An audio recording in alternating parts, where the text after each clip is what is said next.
ఫ్యూచర్కు సబ్జెక్టుతో పాటు ఇది చాలా అవసరం. నేటి పోటీ ప్రపంచంలో చాలామంది దగ్గర అద్భుతమైన ఆలోచనలు సబ్జెక్టుపై పట్టు ఉన్నప్పటికీ వాటిని ఎదుటివారికి వివరించడంలో తడబడుతూ ఉంటారు. ఈ ఇబ్బందిని అధిగమించడానికి స్ట్రక్చర్ కమ్యూనికేషన్ ఒక మార్గంగా నిలుస్తుంది. అసలేంటి స్ట్రక్చర్ కమ్యూనికేషన్ అంటే, చెప్పాలనుకుంటున్న విషయాన్ని సూటిగా, స్పష్టంగా ఎదుటివారికి అర్థమయ్యేలా ఒక క్రమ పద్ధతిలో వ్యక్తం చేయడమే స్ట్రక్చర్ కమ్యూనికేషన్. ఇది కేవలం భాషా నైపుణ్యమే కాదు, ఉన్న నైపుణ్యాన్ని నేర్పుగా ప్రదర్శించడం. స్ట్రక్చర్ కమ్యూనికేషన్లో కీలక అంశాలు: స్పష్టత, క్లారిటీగా ఏం చెప్పాలనుకుంటున్నారో దానిపై మీకు పూర్తి అవగాహన ఉండాలి. సంక్షిప్తత, తక్కువ పదాలతో ఎక్కువ విషయాన్ని పాయింట్ టు పాయింట్ చెప్పగలగాలి.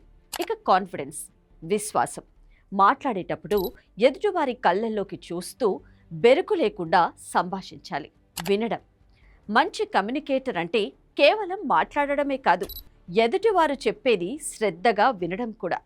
ఇక విద్యార్థులు చేయాల్సినవి: knowledge versus articulation.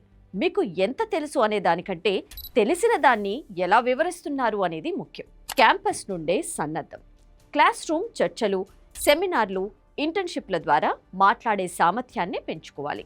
Practice, simulated ఇంటర్వ్యూలు, బృంద చర్చలు, కేస్ స్టడీస్ విశ్లేషణలో పాల్గొనాలి. వృత్తి జీవితంలో క్లారిటీ ఓవర్ కన్ఫ్యూజన్ పై అధికారులు బిజీగా ఉంటారు, కాబట్టి విషయాన్ని తక్కువ సమయంలో క్లియర్గా చెప్పాలి.